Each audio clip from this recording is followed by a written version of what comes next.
अभी देखो ये डेमोन्स्ट्रेशन लेक्चर जो अपना चलने वाला है नेक्स्ट 5 डेज तक, मैं चैप्टर शुरू नहीं करता। क्यों? क्योंकि चैप्टर अगर मैं कोई शुरू करूंगा तो उसको सीरीज में चलना पड़ेगा। अब आप लोगों के फ्रेंड्स है और भी नए नए स्टूडेंट है, वो कल ज्वाइन करेंगे, परसों ज्वाइन करेंगे, और आज का तो फर्स्ट डे था ना, देखते देखते इंशाल्लाह क्लास पूरी तरह से फिल हो जाएंगी। तो उस लिहाज से फिर उनके लिए वो टॉपिक जो रहेंगे वो सीक्वेंस में नहीं रहेंगे, मतलब उनको समझ में नहीं आएगा। तो मैं आपका सिलेबस स्टार्ट नहीं करता, बट तुमको समझाता हूँ फिजिक्स कितना आसान है। तो उसके लिहाज से आसान समझाने के लिए मुझे क्या करना पड़ेगा, आपको चैप्टर नंबर 1 आपका है रोटेशनल डायनेमिक। तो अपन क्या करेंगे, रोटेशनल डायनेमिक इस चैप्टर के पीवाईक्यूज को लेंगे। पीवाईक्यूज मतलब प्रीवियस ईयर क्वेश्चन, जो पिछले साल बोर्ड के अंदर पूछे गए थे, ठीक है, उसके लिहाज से लेंगे आज के डेमो में। कल के डेमो में अपन क्या करेंगे, सेकंड चैप्टर के इंपॉर्टेंट क्वेश्चन लेंगे, मतलब जो पूछे गए हैं पीवाईक्यू। हर 5 दिनों तक अपन क्या करेंगे, हर चैप्टर के सिर्फ और सिर्फ 2-3 क्वेश्चन जो 2024 के पेपर में पूछे गए वो पढ़ेंगे अपन, किस तरह के क्वेश्चन पूछे गए थे और उसका आंसर किस तरह से हमको याद रखना है, ठीक है क्या। तो चलो, और उसके साथ साथ थोड़ा थोड़ा और भी डेटा बतला लेता मैं आपको जो इंपॉर्टेंट अपने को उस टॉपिक को लगने वाला है। तो आज जो है तो हम स्टार्ट करने वाले रोटेशनल डायनेमिक, बल्कि चैप्टर न को समझो, इसको चैप्टर तो है लेकिन रोटेशनल डायनेमिक चैप्टर तो है, लेकिन हम इसके क्या पढ़ने वाले बच्चों, सिर्फ और सिर्फ इंपॉर्टेंट क्वेश्चन, और वो क्वेश्चन जो बोर्ड एग्जाम में पिछले सालों में पूछे गए, ठीक है ना, इस तरह से। तो आपको ज्यादा परेशान होने की जरूरत नहीं है, इजी समझो, ठीक है। सबसे पहली चीज 2024 के अंदर जो क्वेश्चन पूछा गया था वो सेंट्रीपिटल फोर्स के बारे में पूछा गया था। किसके बारे में पूछा गया था? सेंट्रीपिटल फोर्स के बारे में पूछा गया था। तो मैं सेंट्रीपिटल फोर्स को समझाने से पहले यहाँ पर रिक्वायरमेंट लगेगी आपको यूनिफॉर्म सर्कुलर मोशन और नॉन यूनिफॉर्म सर्कुलर मोशन की। किसकी लगेंगी? यूनिफॉर्म सर्कुलर मोशन और non uniform circular motion. Easy समझो, अगर कोई पार्टिकल सर्कल में घूम रहा उसको बोलते हैं circular motion. If a particle moving in circle that is circular motion. If a particle moving in circle that is called circular motion. Circular motion में अगर कोई पार्टिकल इस तरह से सर्कल में घूम रहा, राइट है, इसको अपन सर्कुलर मोशन बोलेंगे। लेकिन पार्टिकल जो है तो अपनी जगह पे घूम रहा है, इस तरह से सर्कल में नहीं घूम रहा, अपनी जगह पे घूम रहा, इसको बोलेंगे rotational motion. The difference between circular motion and rotational motion आपने समझ गए। सर्कुलर मोशन डिफरेंस क्या है, अगर सर्कल में घूम रहे, जैसे ये सर्कल है और सर्कल में कोई पार्टिकल इस तरह से घूम रहा, इसको सर्कुलर मोशन बोलेंगे, राइट है। लेकिन अगर कोई अपनी जगह पे घूम रहा, ये जगह है उसकी, ये घूम रहा, मतलब अपना जो लट्टू रहता है ना, लट्टू अपनी जगह घूमता, देखो गौर करो, तो उसको क्या बोलेंगे अपन? Rotational motion. तो इजी है, सर्कुलर मोशन मतलब के सर्कल में घूमना, रोटेशनल मोशन मतलब अपनी जगह पे घूमना। तो अपना जो टॉपिक है वो है यूनिफॉर्म सर्कुलर मोशन किसको बोलते हैं और नॉन यूनिफॉर्म सर्कुलर मोशन किसको बोलते हैं। सिंपल, तो यहां पर आ जाता अपना, ये सर्कल है, सर्कल का motion circular motion. Uniform circular motion, uniform किसको बोलते हैं बच्चों? सुनो, अपन जो है कॉलेज जाते तो कॉलेज के अंदर यूनिफॉर्म में जाते ना। यूनिफॉर्म मतलब क्या है? सब एक जैसे बन के जाते। हम बेसिकली क्या समझते हैं, एक ड्रेस कोड का नाम क्या है? यूनिफॉर्म है। ऐसा नहीं, बल्कि सब एक जैसे दिखने को यूनिफॉर्म कहते हैं। समझ रहे बात को? यूनिफॉर्म का मतलब क्या है? सब एक जैसे दिखे। वो कहते हैं ना कि क्या यूनिफॉर्मिटी यार इनके अंदर, मतलब क्या यकसानियत है, एक जैसी चीजें सब इनके अंदर, इस तरह से। तो अगर कोई पार्टिकल सर्कुलर मोशन परफॉर्म करता है, अगर कोई पार्टिकल क्या करता है? सर्कुलर मोशन परफॉर्म करता है, ऐसे घूमता है, लेकिन ऐसे घूमता है कि उसकी स्पीड यूनिफॉर्म है। स्पीड यूनिफॉर्म का मतलब क्या है? सेम स्पीड है। अगर उसकी स्पीड सेम है तो वैसे मोशन को हम कहते हैं यूसीएम, मतलब यूनिफॉर्म सर्कुलर मोशन। ये थोड़ा बात बोलो सर। यूनिफॉर्म सर्कुलर मोशन क्या है? एक ऐसा मोशन है जिसके अंदर पार्टिकल सर्कल में तो घूमता है, लेकिन कौन सी स्पीड के साथ? यूनिफॉर्म स्पीड के साथ, मतलब सेम स्पीड के साथ। यूनिफॉर्म मतलब सेम। तो यहां पर सबसे पहला जो हमारा टॉपिक बन जाता है वो क्या बनेगा बच्चों? Uniform circular motion.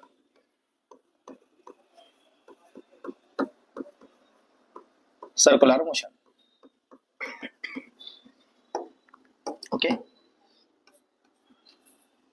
अब यूनिफॉर्म सर्कुलर मोशन बोलते किसको? तो सिंपल लिखिए आप इस तरह से, if a particle performing, if a particle moving, moving बोलो परफॉर्मिंग बोलो कोई मसला नहीं है, इन सर्कल, अगर पार्टिकल सर्कल में घूमता है, if a particle moving in circle with same speed, with same speed that is called, हाँ, दैट इज का मतलब क्या होता है बच्चों, उसे, और दैट इज कॉल्ड का मतलब उसे कहते हैं, राइट है, that is called uniform circular motion, short में उसे कहते हैं यूसीएम, शॉर्ट में क्या कहते हैं, बिल्कुल सिंपल है, if a particle moving in circle with same speed that is called UCM. आपने ऐसा लिखा है, इतना जमा नहीं आपको लिखना, बिल्कुल आसान लिख दिया, क्या लिख दिया आपने, uniform circular motion means motion with same speed, finish, motion with same speed, ऐसा मोशन जो सेम स्पीड के साथ है, that is uniform circular motion, कोई प्रॉब्लम नहीं है। अब इसका ही जोड़ीदार भाई जो है वो क्या है बच्चों, नॉन यूनिफॉर्म सर्कुलर मोशन, क्या रहेगा, नॉन यूनिफॉर्म सर्कुलर मोशन, तो मैं यहां लिख देता हूं,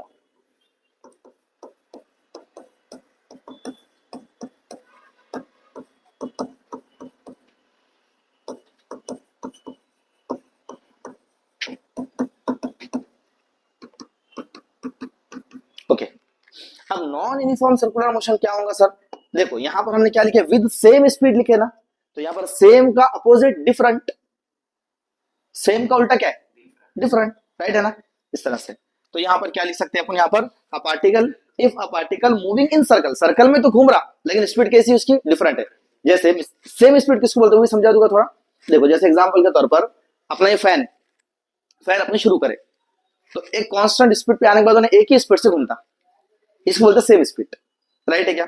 अच्छा डिफरेंट स्पीड किसको बोलते हैं, अपन जब शुरू करे तो स्पीड बढ़ती जाती, तो पहले कम थी बाद में बढ़ती गई तो इसको डिफरेंट स्पीड बोले, वन कर दिए तो स्पीड ज्यादा थी फिर क्या हो गई, कम हो गई, तो उसे क्या बोलेंगे अपन, डिफरेंट स्पीड, है ना। शुरू और बंद करते वक्त मोशन कैसा है, नॉन यूनिफॉर्म है, फैन को शुरू और बंद करते वक्त, हाँ नॉन यूनिफॉर्म है, लेकिन जब दरमियान में है तो यूनिफॉर्म है, सेम अगर स्पीड से घूम रहा तो यूनिफॉर्म, सेम से नहीं घूम रहा तो सिंपल, तो बिल्कुल आसान लिखेंगे, if a particle, if a particle, हाँ, moving in circle with a different speed, अच्छा डिफरेंट के बजाय विद नॉट सेम स्पीड बोल सकते हैं, विद नॉट सेम स्पीड बोल सकते हैं, डिफरेंट बोल सकते, तुम्हारी मर्जी, ठीक है, with different speed that is called non uniform circular motion, non को नॉन लिख देते हैं और यूसीएम ऐसा शॉर्ट में लिखते हैं, नॉन यूसीएम, क्लियर हो बच्चों, नॉन यूसीएम। तो यहां पर 2019 में पूछा गया था question non uniform circular motion या फिर यूनिफॉर्म, दो में से कोई क्वेश्चन पूछा गया था, define uniform circular motion UCM बोलकर पूछा गया था 2019 के पेपर में, तो बिल्कुल आसान 1 मार्क का क्वेश्चन था। तो अपने पास 8 क्वेश्चन ऐसे हैं जो 1-1 नंबर के, तो आपने बिल्कुल आसानी से आंसर दे दिया, तो मैं यहाँ लिख देता हूँ, ये क्वेश्चन कब का था बच्चों, हाँ 2019 का था ये पूछा गया था एग्जाम में, कोई हार्ड है। अब एक दफा क्या करो, लाउडली जो है तो इसको पढ़ो और उसको पढ़ो, सब मिलके एक साथ पढ़ो, इसको पढ़ो, यूनिफॉर्म सर्कुलेशन को, इफ अ पार्टिकल, अपना मन में पढ़ो, मन से मतलब जुबान से पढ़ो लेकिन अपना अपना पढ़ो, पढ़ो,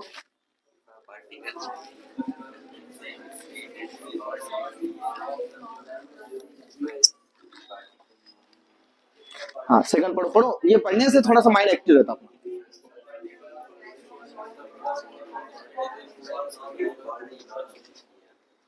फिनिश, समझ में आएगा आपको। अब बच्चों इसके बाद जो क्वेश्चन 2024 में पूछा गया था वो था सेंट्रीपिटल फोर्स और एक है सेंट्रीफ्यूगल फोर्स, दो अलग अलग फोर्स है, एक है सेंट्रीपिटल दूसरा है सेंट्रीफ्यूगल फोर्स, तो मैं हेडिंग लगा देता हूं फोर्स के लिए, एक है सेंट्रीपिटल फोर्स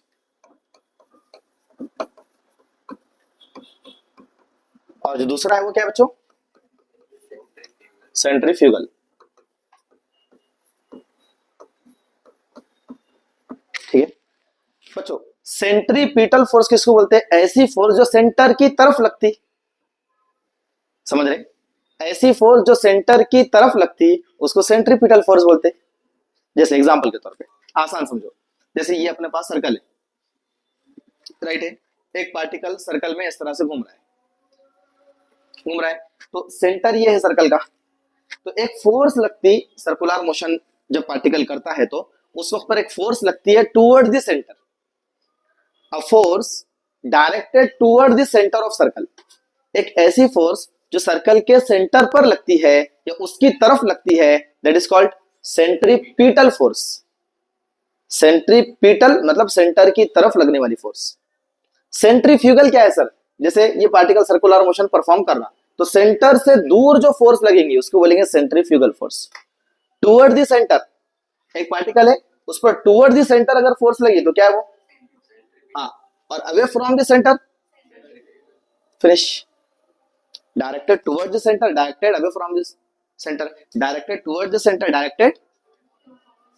तो क्वेश्चन एग्जाम में पूछेगा डिफाइन सेंट्रीपिटल फोर्स, तो आप बिल्कुल आसान शब्दों के अंदर कैसे लिखेंगे, सेंट्रीपिटल फोर्स क्या है, a force directed toward the centre of circle, a force directed toward the centre of circle, बोलो a force directed toward the, that is called a force directed away from the centre of circle, centrifugal force, right है ना। Centrifugal क्या है, जो दूर जा रही, correct है, इस तरह से। तो इसका डेफिनेशन सिंपल बना देंगे अपन, किस तरह बनाएंगे देखो,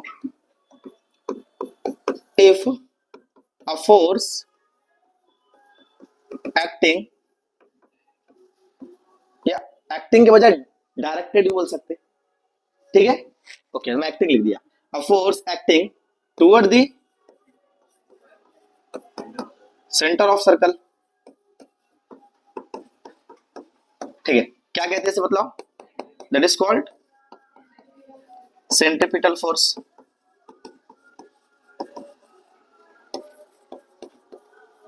ठीक है, अच्छा अब सेंट्रीफ्यूगल फोर्स क्या है बच्चे बतलाओ,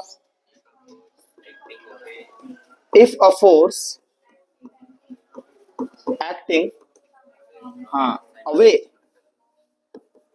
अवे फ्रॉम मतलब उससे दूर, अवे मतलब दूर, away from centre of circle, away from centre of circle, that is called centrifugal force, right है।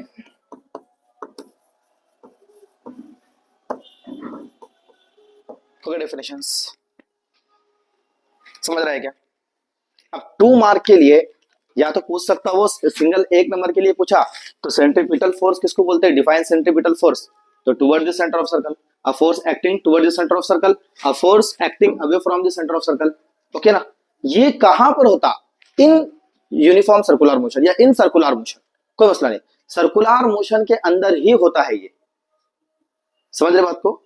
जब पार्टिकल सर्कुलर मोशन कर रहा है तब एक फोर्स सेंटर की तरफ लगती है, एक फोर्स सेंटर से दूर लगती, दोस्तों क्या बोलते हैं, सेंटर की तरफ लगने वाली को सेंट्रीपिटल, सेंटर से दूर लगने वाली को, एकदम सिंपल डायग्राम बना के देने का, ऐसा एक सर्कल बनाने का और इस तरह सेंटर के करीब लग रही तो सेंटर बनाने का, ऐसा एरो मारने का, ऐसा राइट है। और इसमें डायग्राम कैसे करने का, डायग्राम बनाने का, और ये सेंटर है, सेंटर से दूर मतलब एरो इधर करने का, ऐसा फिनिश, है ना।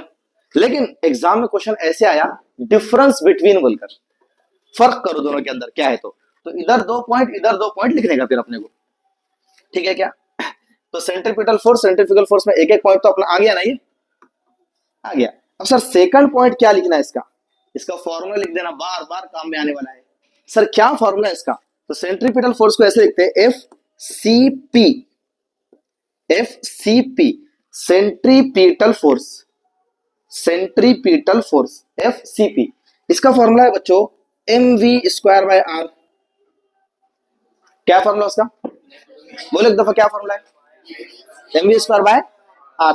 अच्छा अब इसका जो फॉर्मूला है तो वो क्या है सर, इसका फॉर्मूला भी जो इसको लिखते हैं F C F, centrifugal force, centripetal force and centrifugal force, इसका फॉर्मूला क्या है सर, इसका फॉर्मूला भी M we square by R ही है।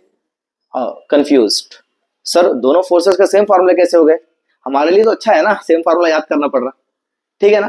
तो बात यह है कि ये सेंटर की तरफ जो फोर्स लगती है, ये दोनों फोर्स एक दूसरे को बैलेंस करते, तो दोनों फोर्स उतने ही रहते, वो समझ रहे बात को। सर्कुलर मोशन में जब कोई पार्टिकल घूम रहा तो अंदर लगती सेंट्रीपिटल और एट अ सेम टाइम बाहर लगती सेंट्रीफ्यूगल, समझ रहे, इस वजह से वो दोनों सेम सेम। लेकिन ये अंदर लग रही है और वो बाहर लग रही, तो जो अंदर लग रही है उसको माइनस लिखते और जो बाहर लग रही है उसको प्लस लिखते हैं।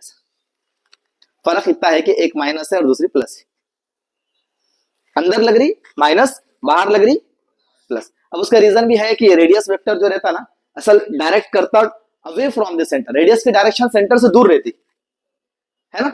अब ये चीजें आपको समझने की जरूरत नहीं है, ये दूर रहती इसलिए प्लस ले लिया अपन ने, और ये इसके अपोजिट हो गया, रेडियस के अपोजिट हो गई इसलिए माइनस ले लिया। रेडियस की डायरेक्शन हमेशा सेंटर से दूर जाती है बच्चों, ये सेंटर से दूर जाती रेडियस की डायरेक्शन, तो ये रेडियस के डायरेक्शन में होगा ना, तो सेम सेम डायरेक्शन। फोर्स भी रेडियस के डायरेक्शन में है, तो रेडियस और फोर्स दोनों एक डायरेक्शन में रहने से प्लस लगे, समझ रहे क्या। लेकिन यहां देखेंगे अगर अपन, तो रेडियस और फोर्स एक डायरेक्शन में है, क्या मतलब इसके अंदर नहीं, रेडियस जा रहा दूर और फोर्स जा रही अंदर, तो ये कंसेप्ट है। लेकिन चलो इसको उतना याद करने की जरूरत नहीं है, सिंपल है। अपने को एग्जाम में 2 नंबर के लिए क्वेश्चन आता, सेंट्रीफ्यूगल फोर्स सेंट्रीपिटल फोर्स में डिफरेंस लिखो, 2 पॉइंट ऊपर डेफिनेशन के लिखने का, 2 पॉइंट थ्योरी के लिख के आने का, फिनिश। अच्छा ऐसा क्वेश्चन नहीं आया, क्वेश्चन सेपरेट खाली ऐसा बोला, डिफाइन सेंट्रीपिटल सेंट्रीफ्यूगल फोर्स। देखो ना, 3 तरह के क्वेश्चन बन सकते हैं। एक क्वेश्चन क्या बोल सकता है 1 मार्क के लिए,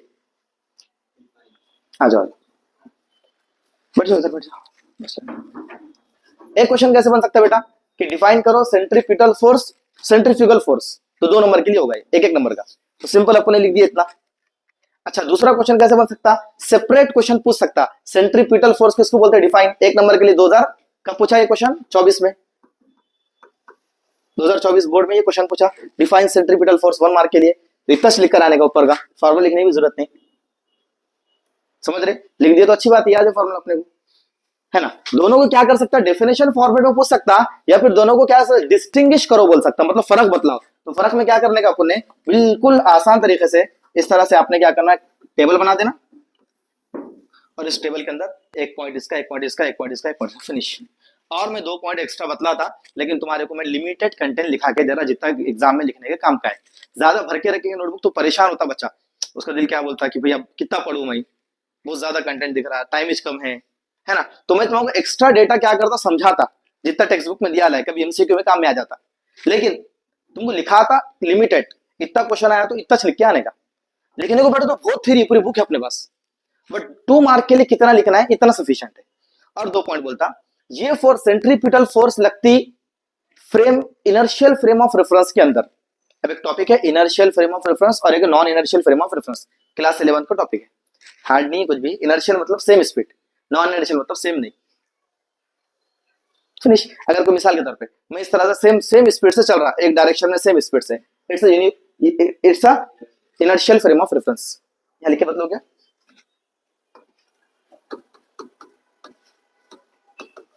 इनर्शियल फ्रेम ऑफ रेफरेंस। और दूसरा है non inertial,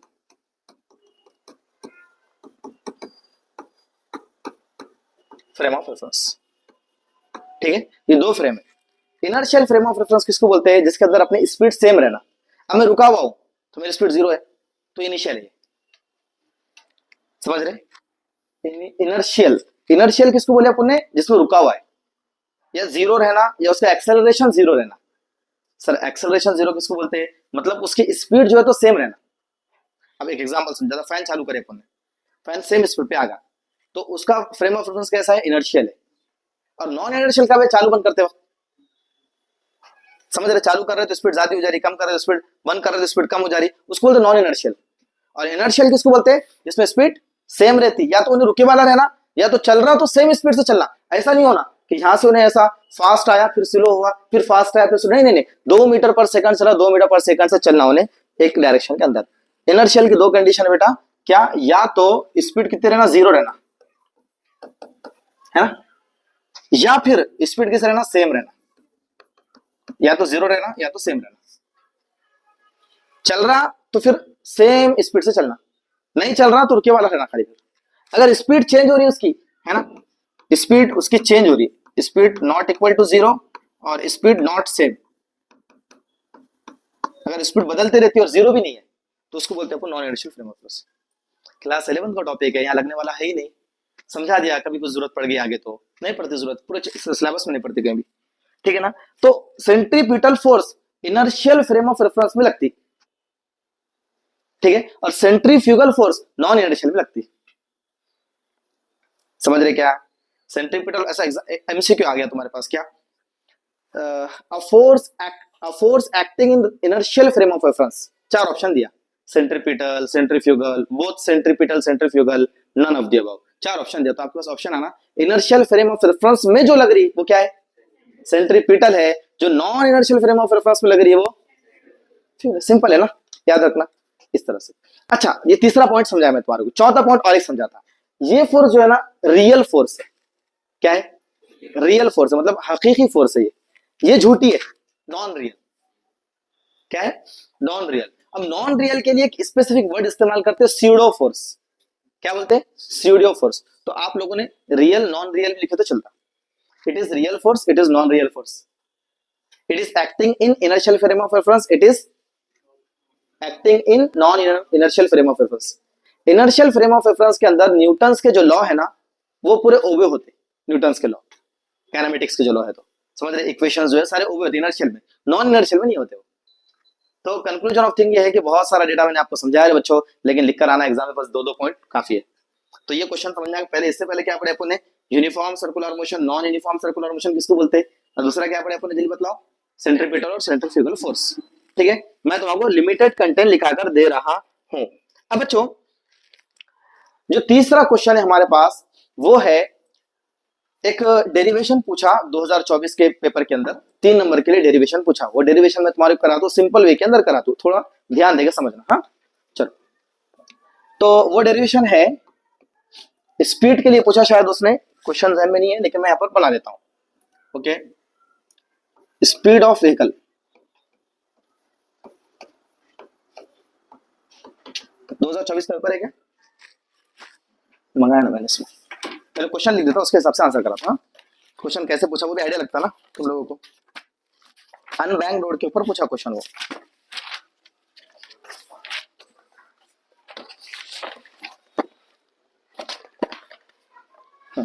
drive expression for maximum speed of vehicle. Okay, maximum speed बोला उसमें, एक्सप्रेशन फॉर, एक्सप्रेशन किसको बोलते हैं बच्चों? ऐसा बोलते हैं ना अपन, उसका एक्सप्रेशन अच्छा नहीं था आज, राइट है ना। बट फिजिक्स के अंदर एक्सप्रेशन मतलब फॉर्मूला। ठीक है, फिजिक्स में एक्सप्रेशन मतलब, कभी भी अगर एक्सप्रेशन आया तो याद रखना फॉर्मूला बताने का है। ठीक है, expression for maximum speed of vehicle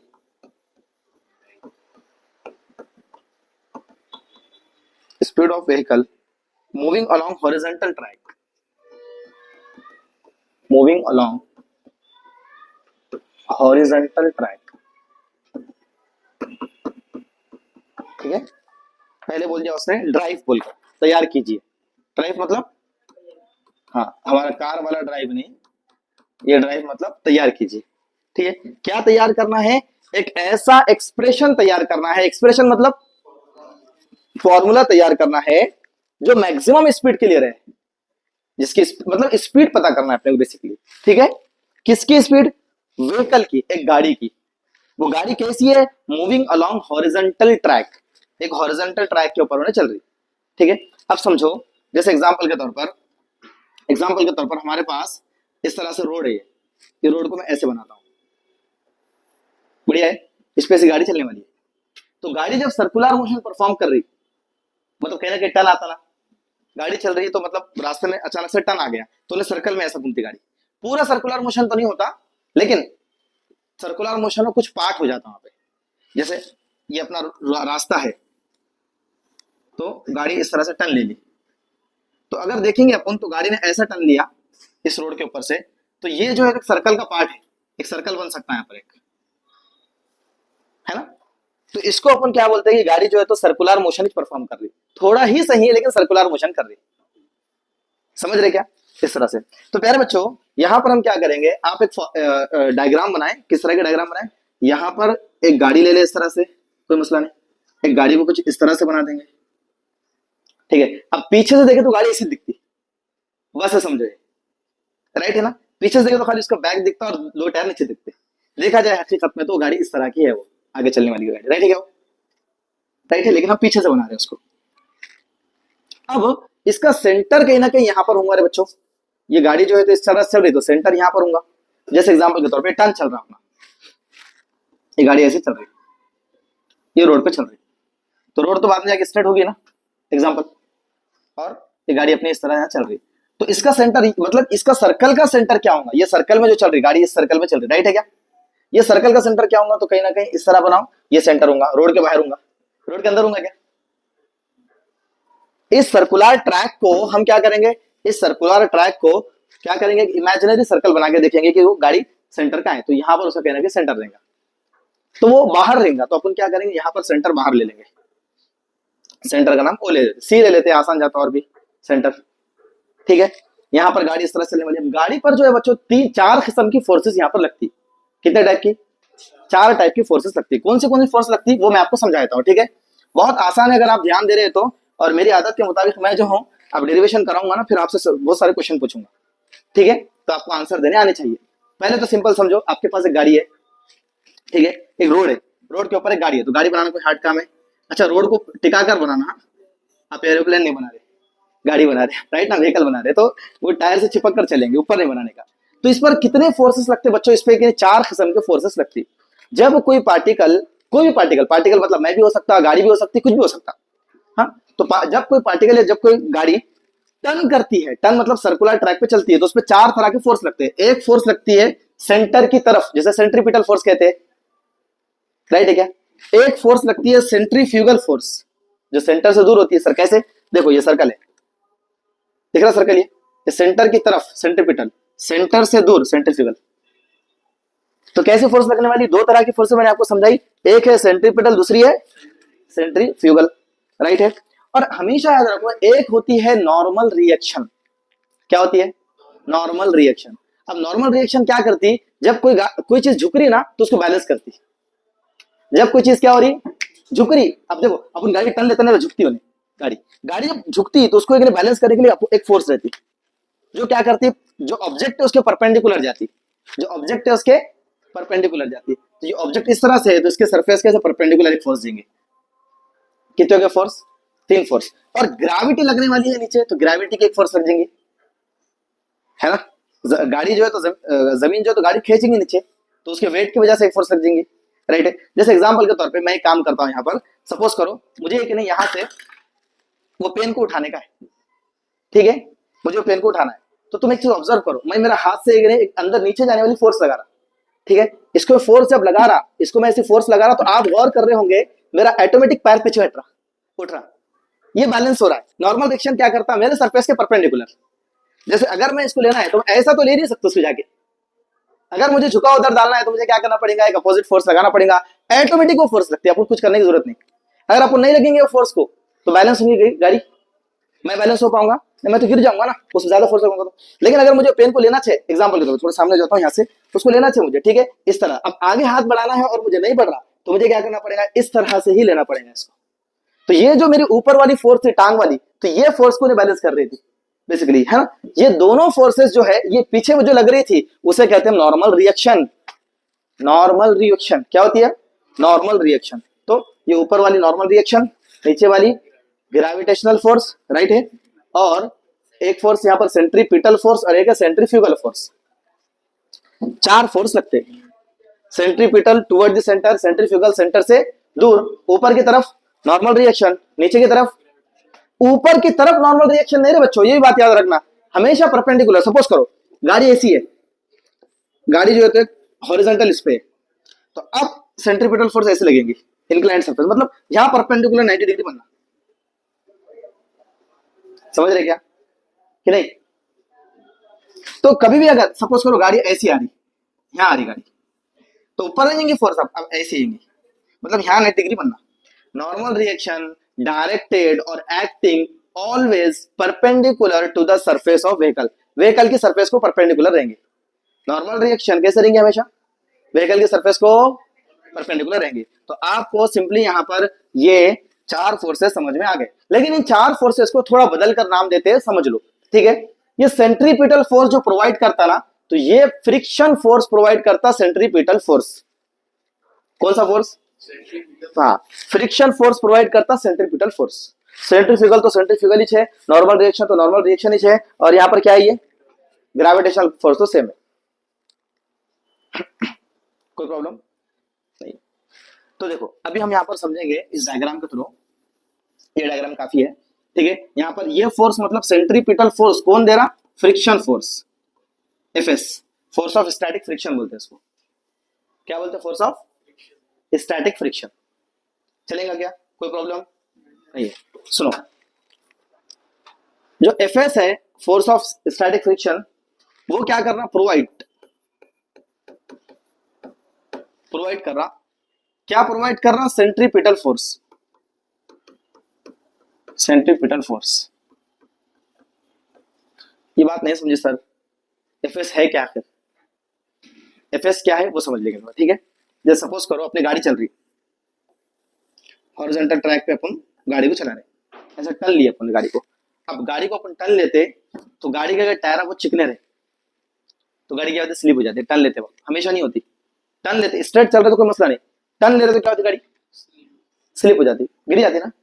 तो अपने गाड़ी के टायर में ग्रिप रहती है, एक क्या रहती, ग्रिप रहती है। वो ग्रिप और रोड, उसके गाड़ी के टायर में जो ग्रिप है और जो रोड है उसके दरमियान जो कांटेक्ट बना के रख रहा, गिरने दे रहा नहीं गाड़ी को, उस फोर्स का नाम है फ्रिक्शन फोर्स। फ्रिक्शन फोर्स क्या है, अगर सपोज मिसाल समझाता, ठीक है। अपने पास टू व्हीलर ऐसे रोड पे चल रहे जहां पर है कि नहीं, रोड बहुत चिकनी रोड है, कौन सी रोड है, बहुत साफ और चिकनी रोड है। अब उसके ऊपर अगर अपन गाड़ी चला रहे तो उसके ऊपर स्टैटिक फ्रिक्शन की फोर्स कम रहती।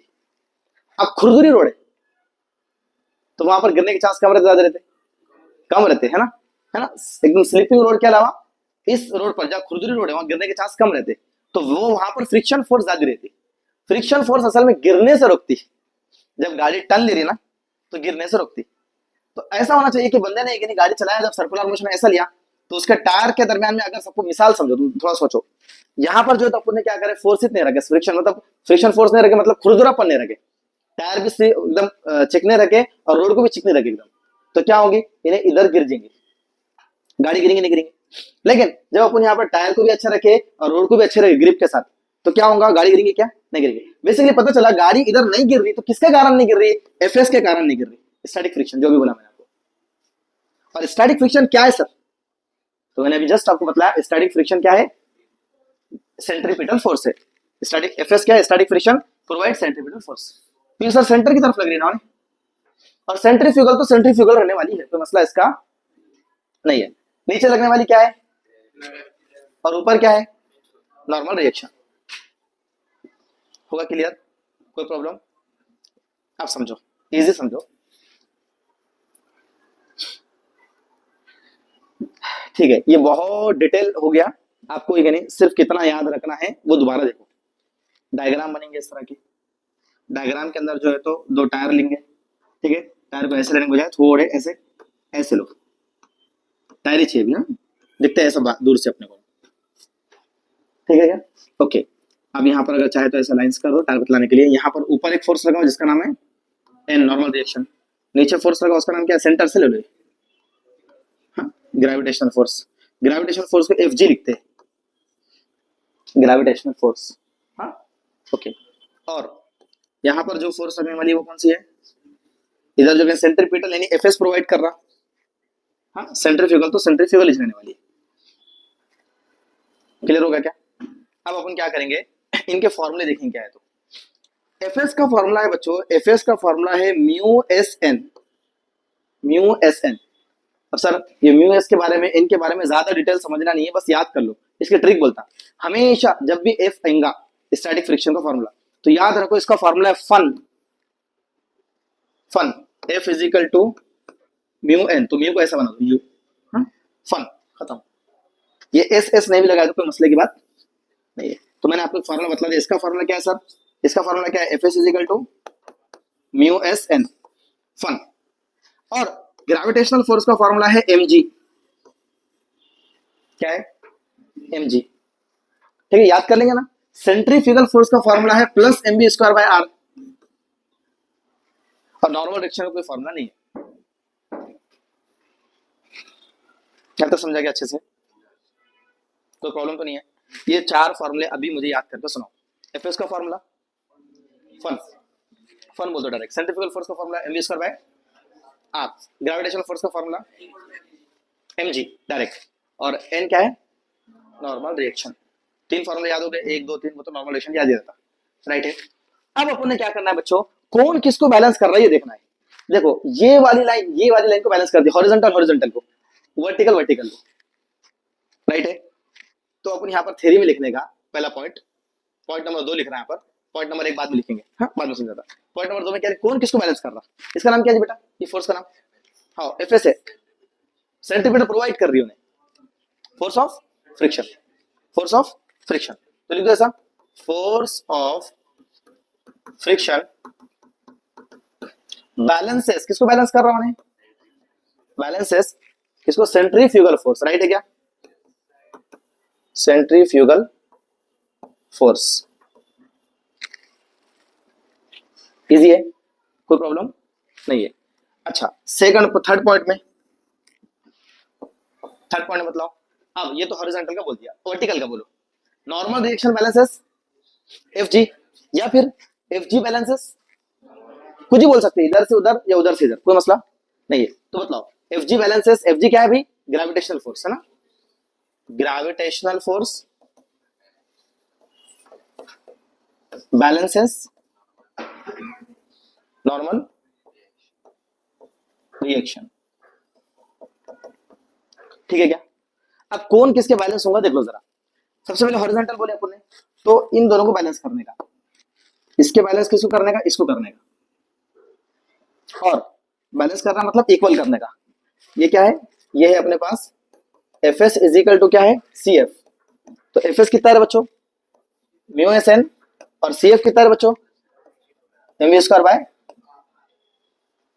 दोनों को बैलेंस कर इक्वल कर दिए, इसको इससे इक्वेट, इसको या दोनों को किधर भी कर दो, कोई मसले की बात नहीं है। क्या समझा क्या मान, क्या करे, ये वाले को इक्वल करें ये वाले से, अब क्या करेंगे, ये वाले को इक्वल करेंगे ये वाले से, सही है ना। अच्छा बताओ इसमें कौन किसको इक्वल करेंगे, ग्रेविटेशनल फोर्स मतलब एम जी, राइट है, एम जी किसको बैलेंस होगा बोलो, नॉर्मल रिएक्शन, एन बैलेंस होगा एम जी को, कोई मसले की बात नहीं, ऐसा भी लिख सकते उल्टा भी लिख सकते। तो इसको इक्वेशन नंबर 1 दे देंगे, इसको इक्वेशन नंबर 2 दे देंगे, कोई प्रॉब्लम, अच्छे समझ में आ रहा मतलब, हाँ। अब देखो अपन आगे बढ़ेंगे,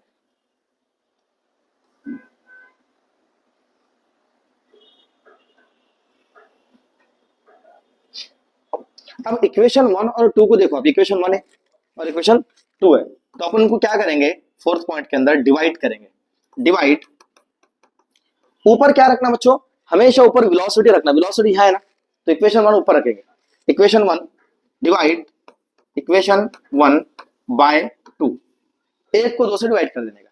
सो डिवाइड कैसा होगा, लेफ्ट हैंड में कौन है बताओ, म्यू एस एन है ना, म्यू एस एन ये लेफ्ट हैंड में है, राइट है, उसके डिवाइड में क्या करने का, इसका लेफ्ट हैंड डालने का अपॉन एन,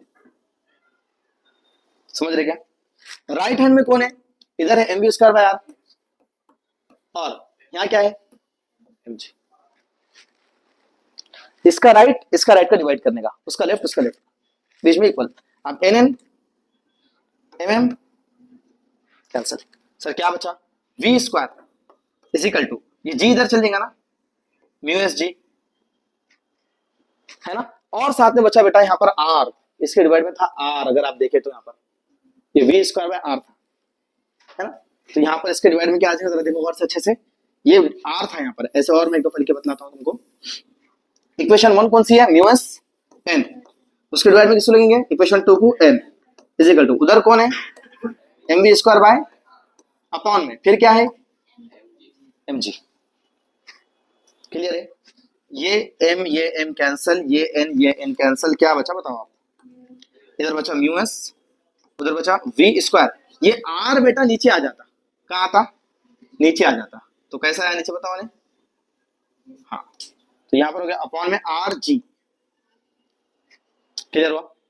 अब अपन क्या करेंगे, वी स्क्वायर निकालने का, अपने को क्या निकालने का है, वी स्क्वायर निकालने का है, तो वी स्क्वायर को वन साइड रखेंगे, इजिकल टू क्या करेंगे, म्यू एस आर जी, ये आर जी को इधर भेज दिया मैंने, कोई प्रॉब्लम नहीं है। अब v as it is equal to, अब ये स्क्वायर हटाया तो उधर क्या लगता बच्चों, रूट लगता है, ये क्या होगा mu S R G, mu के साथ एस नहीं भी लगा चलता। तो बच्चों बस इतना आपको करने का था, ड्राइव फार्मूला 3 नंबर के लिए पूछा था, कब पूछा, 2024 के अंदर, लास्ट पेपर के अंदर। एक दफा दोबारा देख लो, डायग्राम बोलो, अब आप तुमने पूरा समझ गए वाले है, खाली बोलो कैसा करना है, तो ठीक है, इधर डायग्राम बनेंगे इस तरह से, रोड बनाए, रोड के अंदर इस तरह से हमने एक गाड़ी ले ली अपनी, ठीक है, ऐसे नहीं चल रही भाई, थोड़ी छोटी ले लेंगे, आगे चल रहे हैं, चलेंगे आगे चल रही है।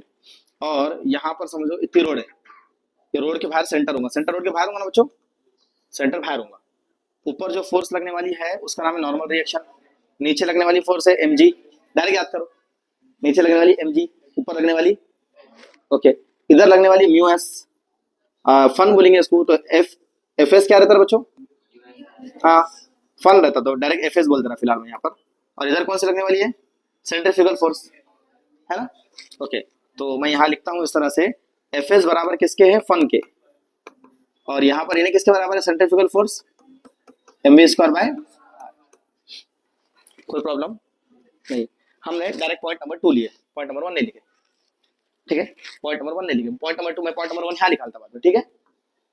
अब पॉइंट नंबर 2 लिख रहे हैं, पॉइंट नंबर 2 में मतलब कौन किसको बैलेंस कर रहे हैं, ठीक है। तो डायरेक्ट बोल दो बच्चों, mg बैलेंस कर रहा है n को, तो टेंशन मत लो कौन क्या कर रहा है छोड़ दो, और mv square by r balance कर रहा म्यू n को, तो और आसान बन गया। तो क्या बोल सकते बोलो जल्दी से, यहाँ पर mg बैलेंसेस, ये फोर्स mg बोलो, है ना, अच्छा लगता है थोड़ा, और फोर्स है, पूरे चारों फोर्सेस के नेम है, फोर्स mg, और ऐसा इन्वर्टेड कॉमा लेने का, हाँ, बैलेंसेस नॉर्मल रिएक्शन, है ना, नॉर्मल रिएक्शन, उसका नाम n है, तो n ले लिया, ठीक है। तो कौन किसके बराबर होगा, mg बराबर होगा किसके, n के, mg इक्वल टू n लेने का, कुछ भी नहीं, नीचे वाले को इक्वल लगा के ऊपर वाले लेने का, तो समझा क्या। अब लेफ्ट वाले को इक्वल लगा के राइट वाले लेने का, या राइट वाले को इक्वल लगा के लेफ्ट वाला, कुछ भी लो, ठीक है। तो तीसरा पॉइंट नंबर 3, हाँ, C F balances F S. Sir पहले तुम ये क्यों नहीं ले रहे, अगर आप ये पूछ रहे होंगे मुझे कि सर ये इक्वल टू ये क्यों नहीं ले रहे, ये इक्वल टू ये क्यों, मैं सोच रहा हूँ असल में कि mg इधर है ना, लेफ्ट में क्या है m आया, तो मैं बोल रहा हूँ इसके भी लेफ्ट में m लगा देंगे, तो mm कैंसिल हो जा रहा, नहीं समझ रहे क्या, mm कैंसिल करने के लिए इसको लेफ्ट में ले लो, जैसा mg के राइट में n आया, तो इसके राइट में n डाल दूं मैं, राइट में n वाले कौन है, म्यू n, n वाले कौन है, म्यू n है, और लेफ्ट वाले कौन है, mv स्क्वायर बाय r, है ना, ये इक्वल टू ये, तो कौन किसको बैलेंस कर रहा है जल्दी बोल दो, यहाँ पर mv square by r balances, बोलो, फोर्स ऑफ फ्रिक्शन, ये स्टैटिक फ्रिक्शन ही बोल सकते हैं, है ना, और उसका नाम क्या है, एफएस, एफएस का पूरा नाम क्या है, म्यू एन, सही है ना। ओके, अब हमने क्या करे, इक्वेशन नंबर 2 दे दिया, इसको इक्वेशन नंबर 1 दे दी।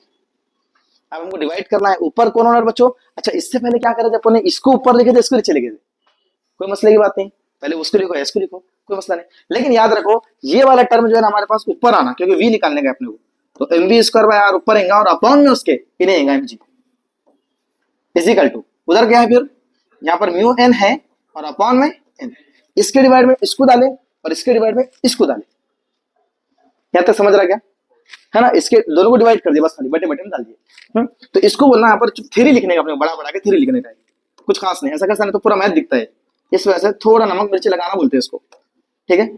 फोर्थ पॉइंट में डिवाइडिंग,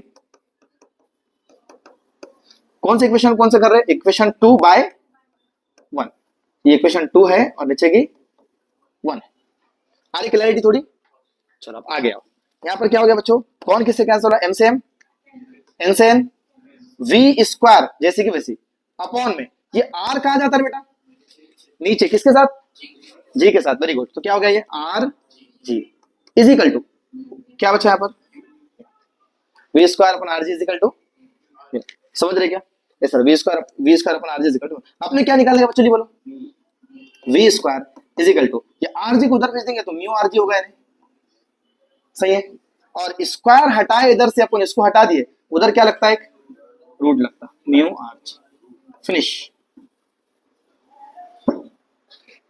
समझ रहेगा, 3 नंबर का डेरिवेशन पूछा था इतना।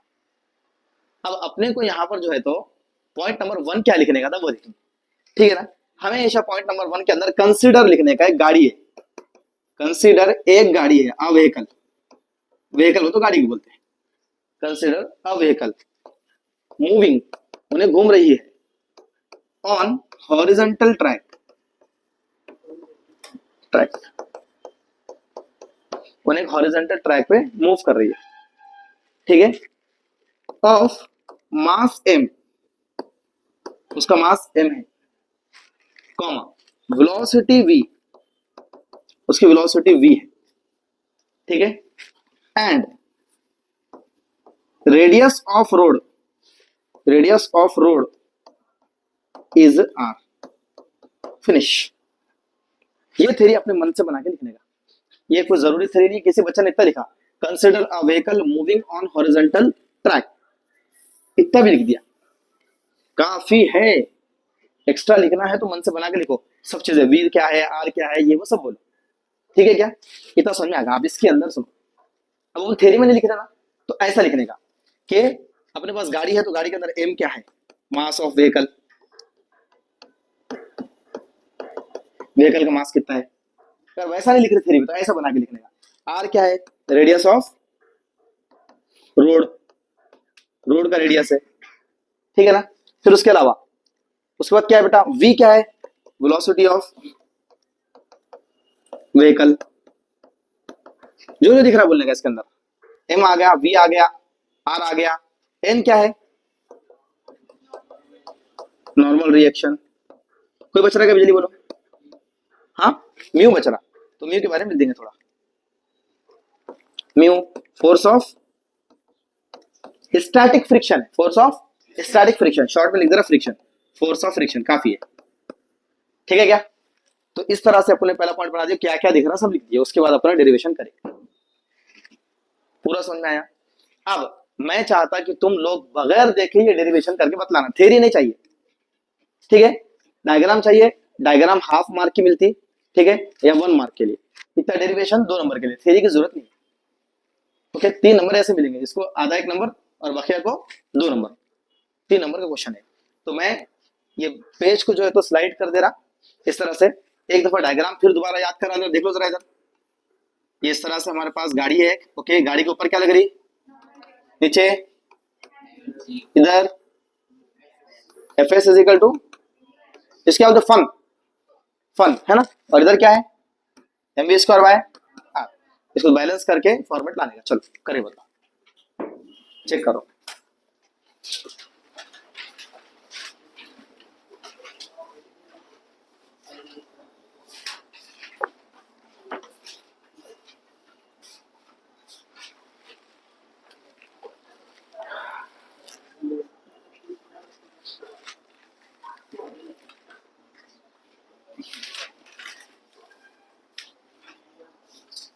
उसे बटन नहीं नहीं, ऊपर से सेकंड, नीचे डालो, नीचे डालो, उसके बाजू का, उसके बाजू, उसके बाजू,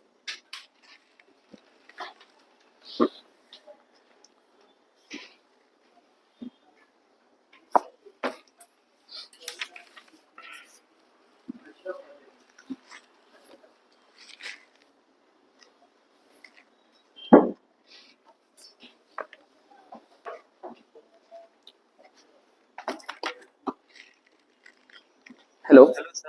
अस्सलाम वालेकुम, वालेकुम जी, सर हमारा नाम मुजम्मिल है। जी जी, हम क्लासेस के लिए आने चालू आइए ना, तो अब लेट हो गया आना नहीं नहीं आइए आइए, 1 बजे से ट्राई कर रहे थे। अच्छा आ जाइए, अभी आ जाइए, मैं हूँ ऑफिस पर, अच्छी बात आ आ जाइए।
तरफ करो,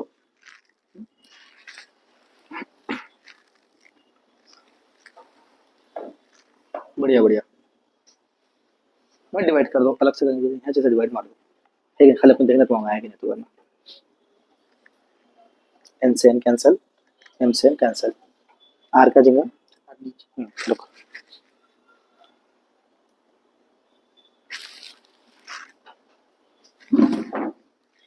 वेरी गुड, तो बढ़िया, कहाँ से तुम?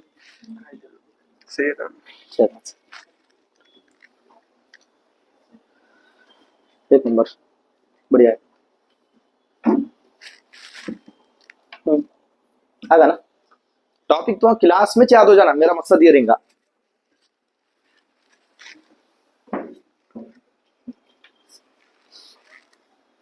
आ गया, वेरी गुड, बहुत बढ़िया, करो करो ट्राई करो, तुम्हारे सामने फोर्सेस लिख दिया, सब लिख दिया, खाली डिवाइड करके आंसर लाने का।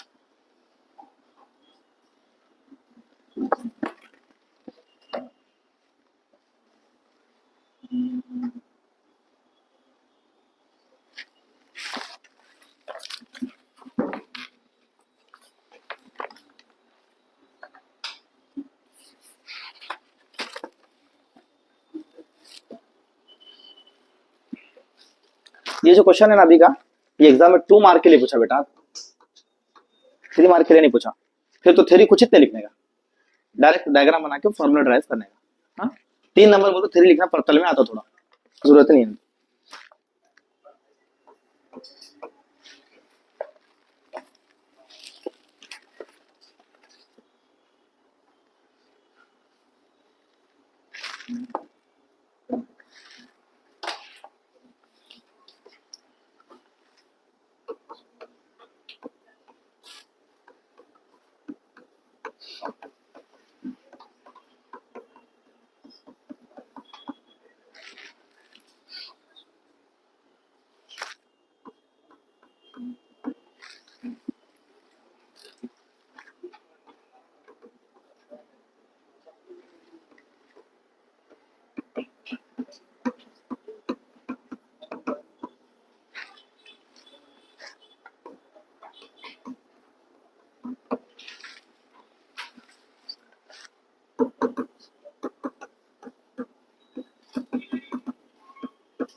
ये क्वेश्चन पूछा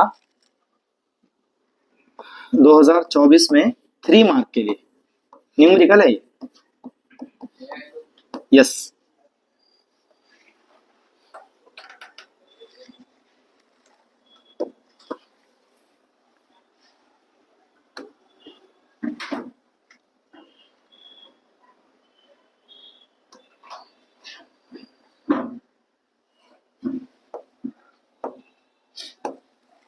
ओके, सब ध्यान दो जरा, न्यूमेरिकल आपके पास है, आपको जैसे कि पता है कि मैं आपको चैप्टर सीक्वेंस में सीरीज से नहीं पढ़ा रहा हूँ, मेरा मकसद ये है कि आपको ये 3-4 दिन जो है तो बच्चों को सिर्फ एग्जाम में पूछे हुए क्वेश्चंस पढ़ाना।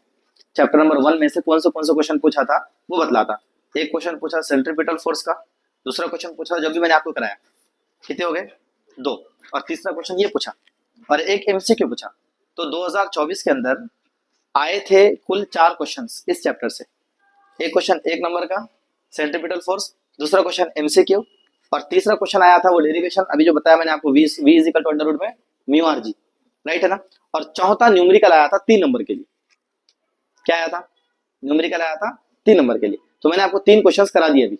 अब चौथा क्वेश्चन मैं आपको यहाँ पर करा रहा हूँ जो कि न्यूमेरिकल है, नहीं 2 करा दिए शायद, है ना, तीसरा करा रहा हूँ। इस वक्त एमसीक्यू जो था तो वो बतला था डायरेक्ट में, कोई हार्ड नहीं था, ठीक है। तो अभी क्या है इसके बिहाइंड रीजन, अपन जो चैप्टर कब स्टार्ट करेंगे, अपन स्टार्ट करेंगे 15 नवंबर से चैप्टर 1 2 3 ऐसा टारगेट देंगे, 7 दिन 6 दिन 5 दिन हर चैप्टर को टारगेट देंगे ऐसा। 5 दिन में पहला चैप्टर, फिर उसके जो छोटा है उसको 3 दिन लगते हैं, जो बड़ा है उसको 7 दिन लग जाते। तो उसके लिहाज से अपने को नेक्स्ट 2 मंथ्स के अंदर पूरा सिलेबस कवर करना है। कुछ चैप्टर ऐसे भी है जिसके अंदर सिर्फ और सिर्फ 5-6 क्वेश्चन है, 5-6 क्वेश्चन पढ़ लिए पूरा चैप्टर फिनिश, जिसका नाम है dual nature of matter and radiation. Exam में 5 नंबर को आता चैप्टर। एक मैग्नेटिक मटेरियल बहुत छोटा है, 1 दिन का चैप्टर है। ड्यूअल नेचर 1 दिन का चैप्टर है। ऐसे आसान आसान चैप्टर भी अपने पास है जो 1-1 दिन में कवर होते हैं। कुछ चैप्टर ऐसे जो बड़े हैं जिनको कवर करने के लिए 7 दिन भी लग सकते हैं, और कुछ मीडियम है 3 से 5 दिन भी लग सकते हैं। तो ऐसे मिलाकर आपको एक शेड्यूल दूंगा मैं, उस शेड्यूल के हिसाब से अपन उसकी पढ़ाई करेंगे, उसका टेस्ट रखेंगे चैप्टर वाइज, चैप्टर फिनिश हुआ उसका टेस्ट रखेंगे। और अपनी क्लास के अंदर टारगेट क्या रहेगा, जितना अपन आज 3 क्वेश्चंस करें वो 3 क्वेश्चन यही का यही याद करने का। समझ रहे बात को, घर पे जाके प्रेशर कम होना अपना, तो यहां पर याद करेंगे उसको। अभी देखो ये क्वेश्चन का जो बैकग्राउंड है तुम जानते ही नहीं कुछ, इस क्वेश्चन का बैकग्राउंड नहीं जानते, मतलब इस टॉपिक का, क्योंकि मैंने आपको नहीं पढ़ाया फिलहाल, मैं ये समझता हूं मैंने नहीं पढ़ाया तो आप नहीं जानते, हो सकता है आप जानते भी होंगे लेकिन मेरे जरिए से नहीं जानते। तो अब उसके बावजूद भी इस क्वेश्चन को हल करना कितना आसान है वो देखेंगे। तो now we are solving the radius of circular track is 200 metre. तो हर बच्चे को इतना आना चाहिए, रेडियस मतलब आर, और वो दिया 200 मीटर। कोई प्रॉब्लम नहीं है। फाइंड एंगल ऑफ बैंकिंग, यानी थीटा पता करना है। एंगल ऑफ बैंकिंग मतलब theta, angle of bank angle पता करना है, थीटा पता करना, राइट है क्या। If the maximum speed, sir maximum speed कितनी दिया उसने, 225 metre per second. Maximum speed v बराबर 25 मीटर पर सेकंड। उसने क्वेश्चन में अपने पास इतना डेटा दे दिया, कुछ समझ रहा, क्लियर हुआ इतना। चलो तो 3 नंबर का क्वेश्चन है बेटा, और 200 मीटर रेडियस दिया और मैक्सिमम स्पीड कितनी दिया 25 मीटर पर सेकंड। हाँ, जिससे सेफली व्हीकल ड्रिव हो रही है, मतलब चल रही, ड्राइव हो रही, सेफली ड्रिवन हो रही है, मतलब वो स्लिप नहीं हो रही, उसका ग्रिप बरकरार है। जब उन्हें टर्न ले रही व्हीकल तो गिर रही नहीं नीचे, सेफली उसको बोलते हैं, ठीक है ना, इस तरह से। तो at which the car can be driven safely along it is 25 metre per second. 25 metre per second से लिए तो अच्छा देखो, तुम कभी गौर करो, टन के ऊपर जब अपन गाड़ी चलाते टू व्हीलर तो अपन स्पीड कम कर देते, क्यों करते, स्लिप नहीं होना वाली, समझ रहे, इस तरह से। तो वही 25 मीटर पर सेकंड पर तो आसानी से चल जा रही है, उससे ऊपर बढ़ाए तो हो सकता है कि स्लिप हो जाए, ऐसा ये सेफ है। 3 चीजें समझी क्वेश्चन में। एक फॉर्मूला याद करना है, tan theta is equal to v square upon r g, ये फॉर्मूला याद करना है। tan theta is equal to v square upon, बोलो एक दफा, बोलते बोलते जाओ, 3 दफा अपना अपना बोलो।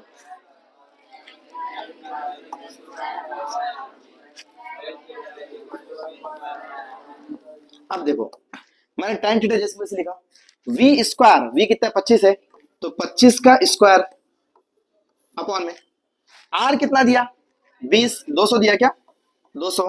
g कितना रहता बेटा, याद कर लो, ये 10 रहता। g की वैल्यू कितनी रहती 9.81 रहती। हम कंसीडर करते इजी कैलकुलेशन के लिए 10, क्वेश्चन में लिखे देता g की value 10 metre per second square, या फिर 9.8 भी दिया तो अपन कितना लेते, 9.8 भी दिया तो उसको अपन 10 लेते। तो याद कर लेने का है, कोई प्रॉब्लम नहीं है। अब आपको इसके आगे क्या करना है बच्चों, बिल्कुल आसान। इसके आगे आपको 25 का स्क्वायर है, 25 इंटू 25 लिख सकते हैं। 25 का स्क्वायर मतलब 25 इंटू 25 अपॉन में ये हो जाता, देखो 1 और 2 जीरो मतलब 3 जीरो, 1 जीरो और 2 जीरो मतलब 3 जीरो, राइट है। तो बच रहा कौन, 2 और 1, तो 2 एकन, समझ रहे क्या, आसानी से इतना समझ गया, राइट है। या फिर आप चाहे तो यहाँ पर ऐसे भी कट कर सकते कि ये 200 जैसे भी रखो और इंटू में 10 लो और यहाँ 5 से कट कर दो, 5 2 जार 5 5 जार, चलेगा। चलो इधर क्या बचा, ये 25 और यहाँ 5 बचा, 25 5 125, और यहाँ पर कितना हो जाएगा बच्चों बतलाओ, 200 इंटू 2 400 मल्टीप्लाई कर दिया, राइट है।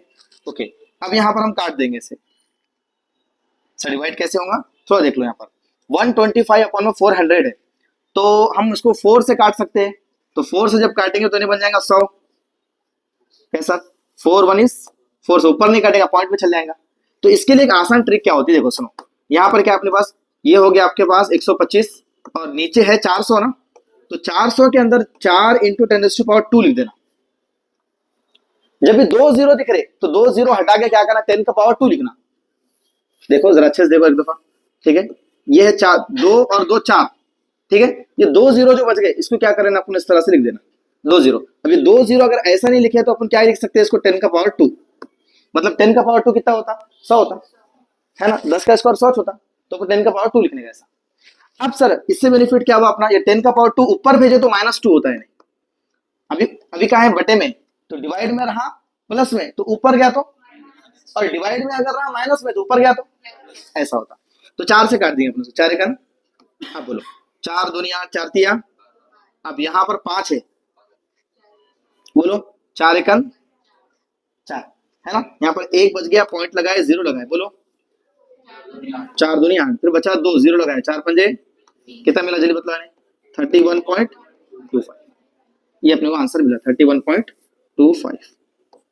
अभी 10⁻² है माइनस में, तो 10⁻² जो है ना इसको अंदर भेजने का, तो क्या होता 0.3125 होता है, 0.3125, ठीक है। कैलकुलेशन एक दफा दोबारा बतला रहा, जिसको नहीं समझे देख लो, ठीक है, जिसको नहीं समझा दोबारा देख लो, ठीक है।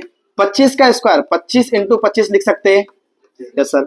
100 ये 200 इंटू 10, तो 200 इंटू 10 क्या लिख सकते हैं बच्चों अपन, 200 का 200 और 10 को 10 लिख देंगे, काटेंगे थोड़ा, ठीक है, ये 10 को 10, फिर यहाँ 2 से काट दिए, ठीक है, यहाँ पर 5, हाँ 5 से काट दिए तो 5 यहाँ पर पंजे हो गया, यहाँ पर दूनी हो गया, ऊपर कितना 25 पंजे 100 डिवाइड में 2 दूनी और 2 0 का 2 0, राइट है क्या। अब हम क्या करेंगे, इसको 4 से काट देंगे, कोई मसला नहीं, 4 से काट दो, 4 एकन 4, 2 0 जैसे वैसे, राइट है क्या। अब इसे भी 4 से काट दो, 4 3 12, बचा यहाँ पर 5 5 यानी 4 एकन 4, बचा कितना 1, यहाँ पॉइंट लगेंगे अपन और 0 लगेंगे, 4 दूनी 8, बचा कितना 2 0 लगाया, 4 पंजे क्या बना बच्चों जल्दी बताओ यार, ऊपर मिला 31.25 अपॉन में 100, इधर क्या चल रहा है tan थीटा ना, tan theta is equal to 31.25 upon में 100। अब ये 100 के अगर 2 0 कैंसिल कर दिया अपन ने तो ऊपर पॉइंट 2 डिजिट अंदर शिफ्ट होता है, 0.3125 ये हो जाएगा, समझ रहे, ये 2 नीचे के 0 कैंसिल तो पॉइंट 2 डिजिट अंदर शिफ्ट हो जाएगा, और कुछ उससे पहले नहीं है तो 0 रहता, तो ये मिल गया अपने को tan थीटा। अब थीटा इज इक्वल टू निकालना, थीटा निकालना है बोला अपने क्वेश्चन है, तो tan को उधर भेजे तो उन्हें होता है tan इनवर्स, साइन थीटा है, साइन को उधर भेजे तो साइन इनवर्स होता, डायरेक्ट नहीं जाता बल्कि इनवर्स बन के जाता है, ठीक है। tan थीटा था, मैंने थीटा की जगह रखा और tan को उधर भेजा तो क्या हो गया मैंने tan इनवर्स ऑफ 0.3125 हुआ, राइट है। अब बेटा इसके बाद का आंसर ना लॉग टेबल से देखते हैं अपन, करते हैं वहां पर, तो लॉग टेबल को बतलाता मैं, सिखाता उसको भी, टेंशन मत लो, लेकिन यहां तक आंसर अभी इनफ है, फिनिश। 3 नंबर का क्वेश्चन था, एक फॉर्मूला याद करा आपने, आंसर आ गया, tan theta is equal to v square upon में rg, v दिया 25, r दिया 200 और g की वैल्यू 10, v दिया 25, r दिया 200 और g की वैल्यू 10, अपन मल्टीप्लाई डिवाइड करके tan थीटा था, फिर थीटा को इधर रखे, tan को उधर भेज दिया, tan इनवर्स होगा, तो फाइनली अपन ने जो है तो यहाँ पर इतने क्वेश्चंस कर लिए, 3 क्वेश्चंस ही है, और उससे पहले मैंने थोड़ा बेसिक नॉलेज आपको बताया कि सेंट्री ये क्या चीज, uniform circular motion, non uniform circular motion क्या रहती, इसके बारे में बताया, फिर उसके बाद मैंने आपको 2 फोर्सेस के बारे में बताया, फिर उसके बाद आपको मैंने inertial non inertial frame of reference के बारे में बताया, फिर उसके बाद बच्चों आपको मैंने जो है तो ये एक क्वेश्चन जो 2024 में पूछा गया था, expression for maximum surface speed के बारे में हॉरिजॉन्टल ट्रैक पे, वो बताया, और फाइनली जो है तो हमने इसको 2-3 दफा करे डेरिवेशन को, एक न्यूमेरिकल करे हमने, ठीक है। तो न्यूमेरिकल का फॉर्मूला क्या था बोलो, एंगल ऑफ बैंकिंग का formula tan theta is equal to v square upon में rg, क्वेश्चन में क्या दिया, v कितना दिया 25 है ना, मीटर पर सेकंड बोल दिया मतलब v है ना, r रेडियस दिया कितना 200 और g कितना है, हाँ उनको कैलकुलेशन करके अपने आंसर लाए, tan theta is equal to something आया था, थीटा निकालेंगे tan क्या है उधर इनवर्स में कर दिए, राइट है। एक क्वेश्चन पूछा था मोमेंट ऑफ इनर्शिया के बारे में, ये सारे क्वेश्चन आगे बेटा आपके चैप्टर रोटेशनल डायनामिक के 2 पार्ट है, एक पार्ट का नाम है सर्कुलर मोशन, दूसरा है रोटेशनल मोशन, तो सर्कुलर मोशन से ही उन्होंने 6 नंबर का पूछ लिया, 7 नंबर का चैप्टर है, फर्स्ट चैप्टर कितने नंबर का है 7 में से 6 नंबर का सर्कुलर मोशन से पूछ लिया उन्होंने, और 1 नंबर का पूछा उन्होंने रोटेशनल मोशन से, वो पूछा था डिस्क का मोमेंट ऑफ इनर्शिया कितना होता है, moment of inertia of disc, moment of inertia of disc. Sir moment of inertia क्या रहता, वो सारी चीजें जो है ना अपन आगे जिस तरह चैप्टर देंगे अपन पढ़ेंगे, लेकिन इसका आंसर आपको डायरेक्ट याद रखने का था। Moment of inertia of disc जो होता है वो होता है mr²/2 होता, खत्म, mr²/2। ठीक है क्या, बस इतना याद रखने का था। और आपको मतलब 4-5 ऐसे स्टैंडर्ड फॉर्मूले हैं मोमेंट ऑफ इनर्शिया के, वो याद कर लिए तो उसमें से क्वेश्चन पूछता हूं। फॉर्मूला पूछा डायरेक्ट उन्होंने, जैसा एंगल ऑफ बैंकिंग का फॉर्मूला क्या है, theta is equal tan inverse of v²/rg, है ना, tan theta is equal to v²/rg, direct formula ऐसा पूछा। तो यहाँ पर एमआई का फॉर्मूला पूछा, अपन एमआई का फॉर्मूला दे दिया उसको डिस्क के लिए, एक रिंग के लिए है, एक स्फीयर के लिए है, एक रॉड के लिए है, ऐसे 7-8 फॉर्मूले हैं। वो 7-8 फॉर्मूले याद कर लिए तो उसमें से कौन सा भी एक फॉर्मूला पूछ लेता हूँ 1 नंबर के लिए। तो फॉर्मूला बाद में सिखाता आपको जब चैप्टर स्टार्ट कराओ। तो अल्हम्दुलिल्लाह आज जो है तो अपन ने क्या करे, ये 3-4 क्वेश्चंस को कवर करे। अब कल का सेशन जो रहेगा सेकंड चैप्टर से क्या क्या पूछा 2024 के पेपर में देखेंगे। ऐसे करके अपन 4-5 दिन गुजारेंगे और 15 तारीख से नवंबर से जो तो इंशाल्लाह अपन सिलेबस चैप्टर नंबर 1 का स्टार्ट करेंगे। उसके अंदर पूरा डिटेल कॉन्सेप्ट समझेंगे। डिटेल से मुराद ये है कि मैं आपको कोशिश ये करूंगा कि पढ़ाऊंगा ज्यादा लेकिन लिखाकर लिमिटेड दूंगा, जितना एग्जाम में आपको लिखने का है। आपकी जिम्मेदारी जितना मैंने पढ़ाया घर पे जाके 2 घंटे 1.5 घंटा उसको अच्छे से याद करने का। मैं क्लास के अंदर ही तुम्हारे को आधा याद करा था कम से कम, घर पे जाके लेकिन तुम देख लिया तो तुम्हारा पूरा हो जाता। समझ रहे क्या, ऐसा ये कोर्स ज्वाइन करे तो उन्होंने ज्वाइन करो इस कोर्स को जिसको एक 2 महीने दिल लगा के पढ़ने का है। समझ रहे क्या, साल भर पढ़े नहीं फिर अभी भी नहीं पढ़ रहे बोल तो फिर काम का क्या है, पैसे वेस्ट हो जाने वाले अपने खाली और टाइम भी चल जाने वाला है। तो ज्वाइन उन्होंने करो इस कोर्स को जिसको एक 2 महीने दिल लगाकर पढ़ना है। और मैं ये श्योरिटी दिलाता हूं तुम्हारे को, ठीक है, कि जब तुम बैच के एंडिंग पर आप ये बोलेंगे, बैच के एंडिंग से मुराद ये है कि एग्जाम के बाद आप ये बात बोलेंगे कि सर हमने पेपर पूरा करके आए। क्योंकि हम लोग जो है तो फास्ट ट्रैक बैचेस लेते हैं, आपको इस बारे में अंदाजा होगा। 20 दिनों के अंदर भी हम पूरा की पूरा सिलेबस बच्चों को करा के देते। तो अभी हमारे पास 3 मंथ है, तो 3 मंथ के अंदर बहुत अच्छे से सिलेबस होगा आपका फिजिक्स मैं पढ़ाने वाला हूँ, मैथमेटिक्स का कुछ पार्ट मैं पढ़ाने वाला हूँ, फिजिक्स कंप्लीटली मैं पढ़ाऊंगा, मैथमेटिक्स का कुछ पार्ट पढ़ाऊंगा, कुछ चैप्टर्स पढ़ाऊंगा। फिर बायोलॉजी आप लोग किस तरह से आपका एडमिशन रखना चाहते हैं, पर्टिकुलर फॉर सब्जेक्ट रखना चाहते हैं या फिर पीसीबी पीसीएम रखना चाहते हैं, वो सर से डिस्कस करो। आपको उसमें जो है तो छूट है कि आपके लिहाज से जो पढ़ना है, आपकी स्टडी कोई सब्जेक्ट की है तो फिर आपको जरूरत नहीं है वो सब्जेक्ट को ट्यूशन करने की, घर पे स्टडी करने का उसकी।